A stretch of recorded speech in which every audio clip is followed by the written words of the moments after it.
Assalamualaikum warahmatullahi wabarakatuh. Halo teman-teman, perkenalkan nama saya Karina Irsyalia, NIM saya 30425098 dari Prodi Komunikasi dan Penyiaran Islam kelas C.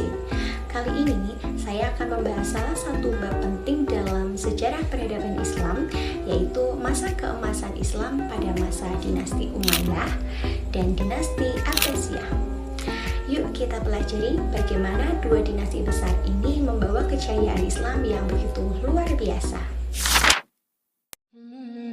Dinasti Umayyah berdiri pada tahun 661 Masehi setelah berakhirnya masa Khulafaur Rasyidin. Pusat pemerintahannya berada di Damaskus, Suriah. Dinasti ini didirikan oleh Muawiyah bin Abi Sufyan dan memerintah selama sekitar 90 tahun. Masa keemasan dinasti Umayyah terjadi pada masa Khalifah Abdul Malik bin Marwan 685 sampai 705 Masehi dan Al-Walid bin Abdul Malik 705 sampai 715 Masehi. Khalifah Abdul Malik bin Marwan dikenal sebagai pemimpin yang tegas dan bijak. Ia menetapkan bahasa Arab sebagai bahasa resmi pemerintahan, mencetak mata uang sendiri, dan membangun kubah sakrah di Yerusalem yang sampai kini menjadi salah satu bangunan Islam paling bersejarah di dunia.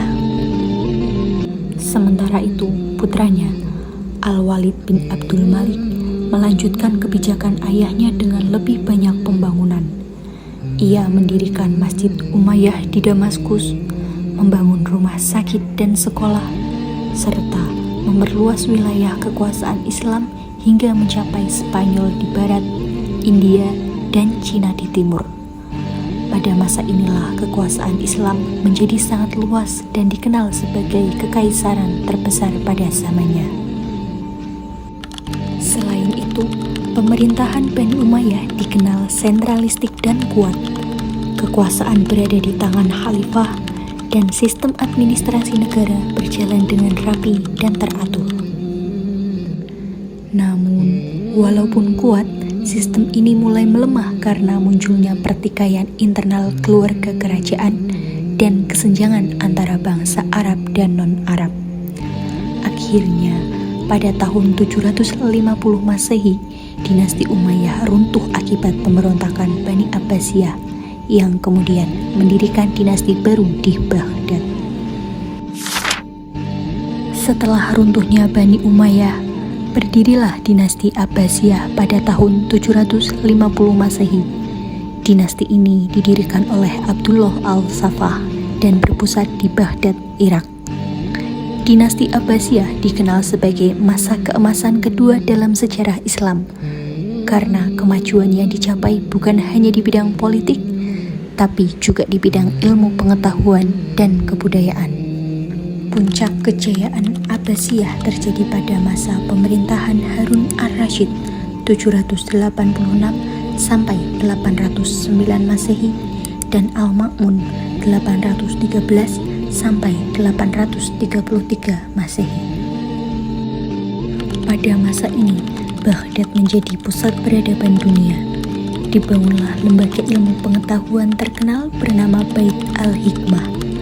Di tempat ini, para ilmuwan menerjemahkan karya-karya Yunani, Persia, dan India ke dalam bahasa Arab, serta mengembangkan ilmu baru dalam berbagai bidang. Beberapa tokoh ilmuwan terkenal lahir pada masa ini seperti Al-Khawarizmi, ahli matematika, Ibnu Sina, ahli kedokteran dan filsafat, Al-Farabi, ahli filsafat dan musik, Jabir bin Hayyan, pelopor ilmu kimia. Selain ilmu pengetahuan, seni dan arsitektur juga berkembang pesat. Bangunan-bangunan megah dengan kubah besar dan hiasan kaligrafi indah menghiasi kota Baghdad. Perdagangan juga maju pesat karena letak Baghdad yang strategis di jalur antara timur dan barat. Namun, seperti halnya dinasti sebelumnya, dinasti Abbasiyah juga mengalami kemunduran di akhir masa kekuasaannya. Faktor utamanya adalah melemahnya kekuasaan khalifah, munculnya pemberontakan daerah, serta serangan dari luar, seperti serangan bangsa Mongol yang akhirnya menghancurkan Baghdad pada tahun 1258 Masehi.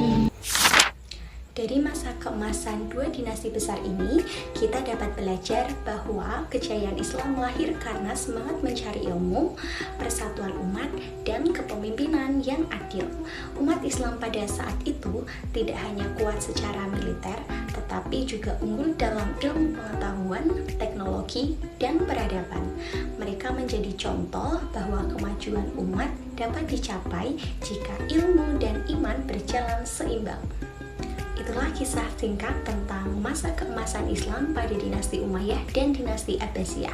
Semoga dari sejarah ini kita dapat mengambil pelajaran untuk terus semangat belajar, mencintai ilmu, dan berkontribusi bagi kemajuan umat dan bangsa.